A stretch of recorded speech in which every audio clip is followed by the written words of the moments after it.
మనం ఇప్పుడు గయా బీహార్ రాష్ట్రంలో ఉన్నాం. ఈ అమ్మవారి యొక్క రెండవ శక్తి స్థలం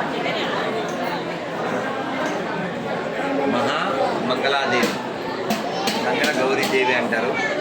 సర్వమంగళ మంగళ్యే శివే సర్వార్థ సాధకే శరణ్యే త్రయంబకే దేవి నారాయణి నమోస్తుతే.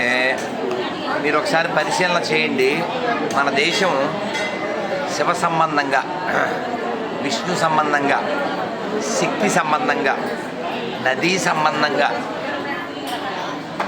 గణపతి సంబంధంగా ఓసారి పరిశీలన చేయండి మీరే. కాశీలో గణపతి పేరేంటి? డూండి గణపతి. కాళహస్తిలో పాతాళ గణపతి. ఎక్కడుంది కాళహస్తి, ఎక్కడుంది కాశీ? అవునా? మనం ఏమేమి నదులు తలుచుకుంటాం? గంగేచ యమునే చైవ.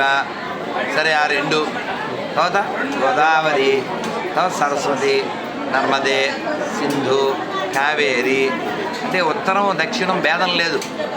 అవి పుణ్య నదులన్నింటినీ తలుచుకుంటాం. అవునా? తర్వాత గణపతిని ఇక్కడ అక్కడ తేడా లేకుండా ఆరాధిస్తాం. చాలా దేశాల్లో శివలింగాలు దొరికినాయి, చాలా దేశాల్లో గణపతి దొరికాడు, విష్ణు విగ్రహాలు దొరికినాయి. కాబట్టి ప్రపంచమంతా ఎవిడెన్స్ ఉన్నటువంటి ఇక్కడ చూడాలి. ఇలా అనుకోవాలి. ఆవలింకొస్తే అనకూడదు. అవునని నీకే చెప్తున్నాను.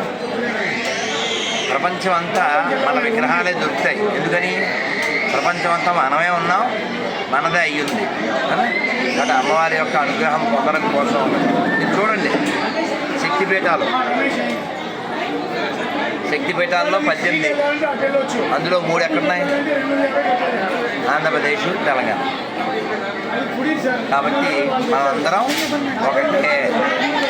ప్రపంచం అంతా మనదే, మనమే ప్రపంచం అంతా. కానీ మనకు ఆక్రమించే బుద్ధి లేదు. మనల్ని ఆక్రమించుకునే వాళ్ళ నుంచి మనం రక్షించుకోవాలి. నమ పార్వతీపదే హర మహాదేవ శంభో శంకర.